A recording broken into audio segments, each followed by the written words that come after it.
कि झील के उस आर पार वाले जो हमारे सरोकार बंद हो गए हैं, आप लोग उत्तराखंड मुख्यमंत्री पुष्कर सिंह धामी ने टिहरी पहुंचकर 141 करोड़ की योजनाओं का शिलान्यास किया।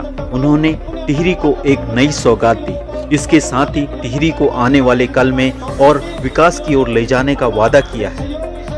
उन्होंने कहा कि हमने उत्तराखंड में रोजगार के अवसर बढ़ाने के लिए होम स्टे योजना को और अधिक प्रोत्साहन दिया है। मैं चाहता हूं कि होम स्टे योजना लोगों के रोजगार का प्रमुख साधन बने। इसके साथ ही उत्तराखंड एक टूरिस्ट प्लेस है, जिससे यहां पर आने वाले टूरिस्ट को सस्ता खाना पीना और रहना मिल सके। हमने उत्तराखंड में नवयुवकों के लिए ओपन जिम की व्यवस्था भी की है। हमारी सरकार ने कोरोना महामारी के दिनों में जिन बच्चों के माँ बाप का निधन हो गया था, उनके भरण पोषण का जिम्मा भी हमारी सरकार ने लिया है। उसके लिए प्रति महीने 3,000 रुपये की राशि देने की मंजूरी दी है।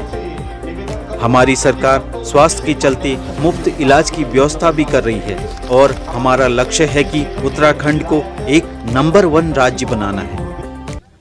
आज लगभग 141 करोड़ रुपए की योजनाओं का यहाँ पर लोकार्पण और शिलान्यास हुआ है। हमारा प्रयास है कि विकास समाज के अंतिम छोर तक खड़े हुए व्यक्ति तक पहुंचे। उसके लिए हम लगातार काम कर रहे हैं, लगातार प्रयास कर रहे हैं। तो उस समय हमारा ये राज्य हिंदुस्तान का सर्वश्रेष्ठ राज्य बने, उसके लिए हमने सभी विभागों को कहा है, सभी विभागों से हमने कहा है कि जो है वो अपनी योजनाएं, उसका एक रोड का विजन, एक रोड मैप बनाकर हमको प्रेषित करें। हम रोड मैप मंगा रहे हैं। हमने बोधिसत्व कार्यक्रम शुरू किया है। बोधिसत्व के माध्यम से जितने भी देश के हमारे प्रमुख वैज्ञानिक हैं, भारत सरकार के सलाहकार हैं, नीति आयोग के लोग हैं, या पर्यावरण के क्षेत्र में मेहती आंदोलन चलाने वाले जैसे लोग हैं, अनिल जोशी जी जैसे लोग हैं, जिन्होंने पर्यावरण के क्षेत्र में काम किया है, प्रकृति के संरक्षण के लिए काम किया है, उत्तराखंड के ग्रामों के लिए काम किया है, ग्राम विकास के लिए काम किया है, ग्राम उदय के लिए, राज्य उदय के लिए जो लोग काम कर रहे हैं, उन सभी को साथ में लेकर हम योजनाएं बना रहे हैं। और उन योजनाओं का एक ब्लूप्रिंट तैयार करके हम आगे की कार्य योजना तैयार कर रहे हैं कि कैसे हमारे गांव मजबूत होंगे, कैसे हमारे पर्वतीय क्षेत्रों का विकास होगा, कैसे यहाँ का पलायन रुकेगा, कैसे यहाँ की सड़कें बनेंगी, कैसे हमारे नौजवानों को रोजगार मिलेगा, कैसे हमारे आर्थिकी का क्षेत्र बढ़ेगा। अभी मैं पिछले दिनों बनारस में, जब हमारे सभी राज्यों का एक एक प्रेजेंटेशन होता है, उस प्रेजेंटेशन में हमारे राज्य की तरफ से हमने होम स्टे पर वहां पर प्रेजेंटेशन दिया कि आने वाले समय में लोग उत्तराखंड को जाने और हर एक परिवार रोजगार से जुड़े, स्वरोजगार से जुड़े। उसके लिए होम स्टे की जो योजना है, हमने कहा है कि हम उसको और तेजी से और अधिक जो है सब्सिडी देकर और अधिक सरकार उनको प्रोत्साहित करके होम स्टे की योजना को हम घर घर तक ले जाएंगे, जिससे कि आने वाले जो भी हमारे पर्यटक होंगे बाहर से, एक तो उनको उत्तराखंड की संस्कृति को जानने का अवसर मिलेगा, उनको एक सस्ता और अच्छा पर्यटन मिलेगा, एक स्वच्छ वातावरण यहाँ पर मिलेगा, और हमारी जो घर के लोग हैं उन सभी को रोजगार का अवसर मिलेगा, स्वरोजगार का अवसर मिलेगा। केवल एक घर परिवार को नहीं मिलेगा, उसके आसपास के क्षेत्र के सभी लोगों को यह अवसर मिलेगा। इसलिए होम स्टे को हम बढ़ाएंगे, पर्यटन को बढ़ाएंगे, हर क्षेत्र को आगे बढ़ाने के लिए हम काम कर रहे हैं। अभी हमने जितने भी हमारे त्रिस्तरीय पंचायत में काम करने वाले हैं, उन सभी लोगों को, ग्राम प्रधानों से लेकर सभी को, हमने उनका मानदेय बढ़ाने का फैसला किया, उनको प्रोत्साहन राशि देने का फैसला किया। हमारी सरकार ने पिछले दिनों उपनल कर्मचारी हो, चाहे हमारी आंगनबाड़ी की बहनें हो, चाहे आशाएं बहनें हो, सभी बहनों को, हमारी भोजन माताएं हैं, उनका भी हमने मानदेय बढ़ाया है। इसके साथ पीआरटी के जवानों का बढ़ाया है। हम नई खेल नीति लेकर लाए हैं। हमने नई खेल नीति के माध्यम से ऐसे भाई बहन जो खेलना चाहते हैं, उनके अंदर योग्यता है, क्षमता है, तो उनको किसी का मोहताज नहीं होना पड़ेगा।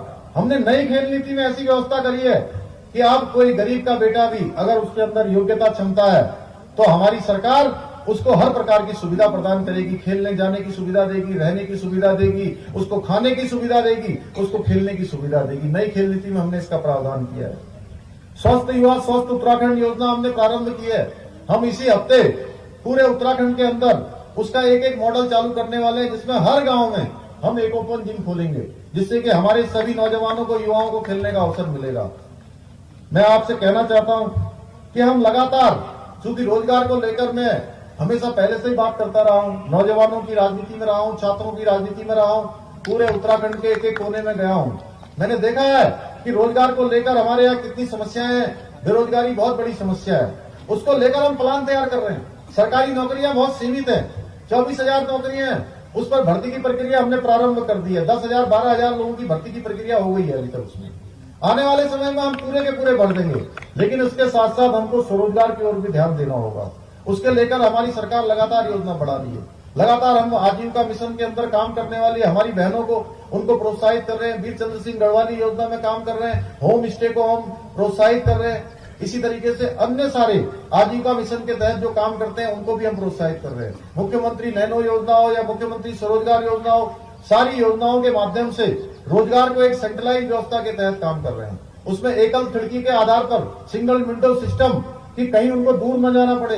रोजगार के जो मेले लग रहे हैं, उन मेलों में हम धीरे धीरे ऐसा प्रावधान कर रहे हैं कि ठीक से जो लोग उसमें आवेदन लेकर आए उनको लोन देने की ठीक से व्यवस्था हो। ऐसा ना हो कि पता चला कि वो लोन लेने के लिए उनको लंबी लाइन लगाना पड़े, लंबा संघर्ष करना पड़े।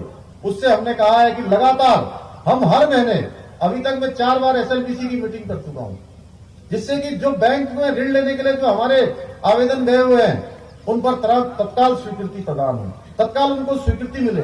इस क्षेत्र में हम लगातार काम कर रहे हैं। हमने अतिथि शिक्षकों का वेतन 15,000 से बढ़ाकर 25,000 किया है। स्वास्थ्य और पर्यटन के क्षेत्र में, परिवहन के क्षेत्र में, और हमारी जितने भी जो 4 धाम यात्रा न होने के कारण से प्रभावित हुए थे, इन सभी को मिला के राजस्व विभाग है, पुलिस विभाग है, ग्राम विकास विभाग है, हमारे होमगार्ड है, PRD है, स्वास्थ्य विभाग है, सारे विभागों को मिलाकर कम से कम 6 लाख के लगभग लोगों को सीधे सीधे इस राहत राशि का प्रोत्साहन देने का काम भी हमने कोरोना महामारी के दौरान किया है। जबकि मैं आपको बता देना चाहता हूं, सरकार के पास भी इस समय बहुत सीमित साधन है और कोरोना महामारी में बहुत सारे काम हो नहीं पाए, बहुत सारा रेवेन्यू कलेक्शन नहीं हो पाया। लेकिन हमने कहा कि ये सरकार आपकी सरकार है, हम सबके साथ साझीदार के रूप में, उनके सहयोगी के रूप में, उनके एक मित्र के रूप में, भाई के रूप में उनके साथ ये सरकार खड़ी रहेगी। हम लगातार उसके लिए काम कर रहे हैं। हमने निःशुल्क जांच योजना प्रारंभ की है स्वास्थ्य क्षेत्र में। 207 जांचें हमने निःशुल्क करने का निर्णय लिया है। आयुष्मान भारत योजना में हमने जो कार्ड बनते थे उन कार्डों को निःशुल्क देने का निर्णय किया है। अब कोई शुल्क उनका नहीं लगेगा। और जितने भी अस्पताल है, उन अस्पतालों को हमने कहा है जिनके भी कार्ड बने हैं, जो भी कार्ड धारक है, उस कार्ड धारक को किसी भी कीमत पर इलाज की सुविधा से वंचित नहीं किया जाएगा। अगर ऐसी कोई खबर आएगी तो निश्चित रूप से उस पर भी हम सख्त कार्रवाई करेंगे। और जो अस्पताल है, अभी तक ये कहते थे कि हमको जो है भुगतान समय पर नहीं होता है, हमने 15 दिन के अंदर सारे अस्पतालों का जिनका बिल लगा होगा, हम आयुष्मान योजना के अंतर्गत जिनका इलाज हुआ होगा, हम भुगतान करेंगे। सरकारी कर्मचारियों को हमने गोल्डन कार्ड की सुविधा प्रदान की है। हमने वात्सल्य योजना प्रारंभ की है। जो बच्चे हमारे कोरोना महामारी में, जिनके परिवार के माता या पिता में से कमाने वाले, जिनका देहांत हो गया, मृत्यु हो गई है, ऐसे बच्चों की देखभाल करने के लिए सरकार ने वात्सल्य योजना चलाई है। प्रत्येक महीने उन बच्चों के भरण पोषण के लिए 3,000 रुपए की धनराशि सरकार के द्वारा दी जाएगी।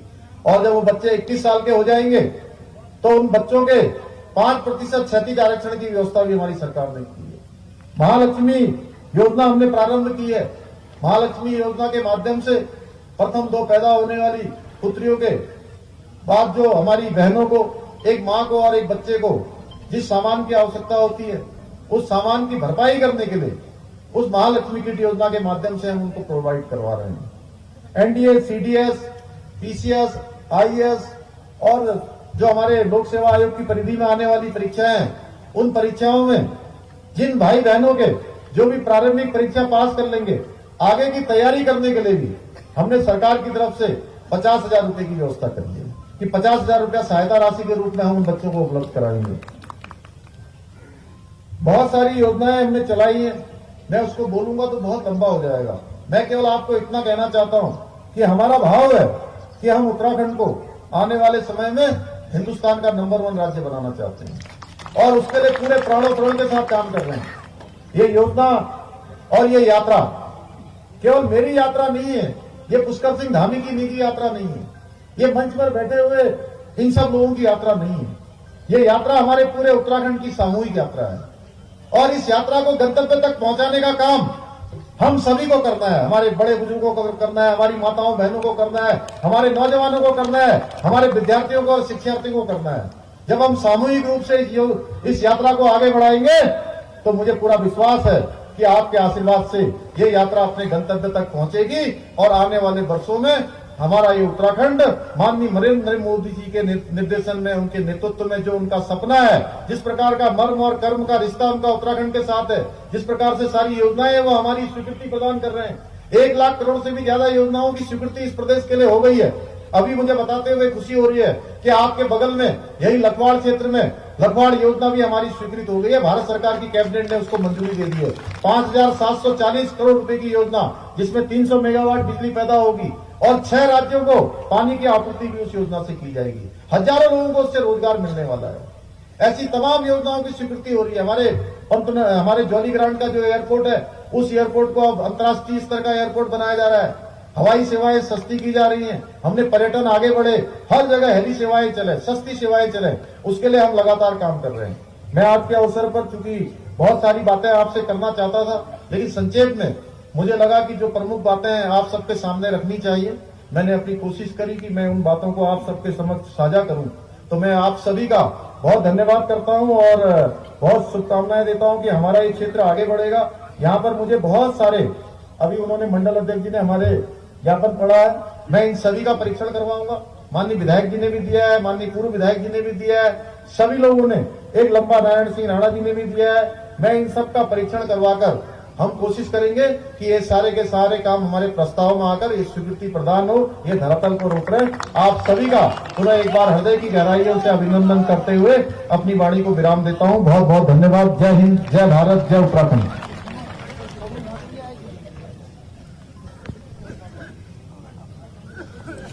वाइट बिल्डिंग लग दिखा देंगे।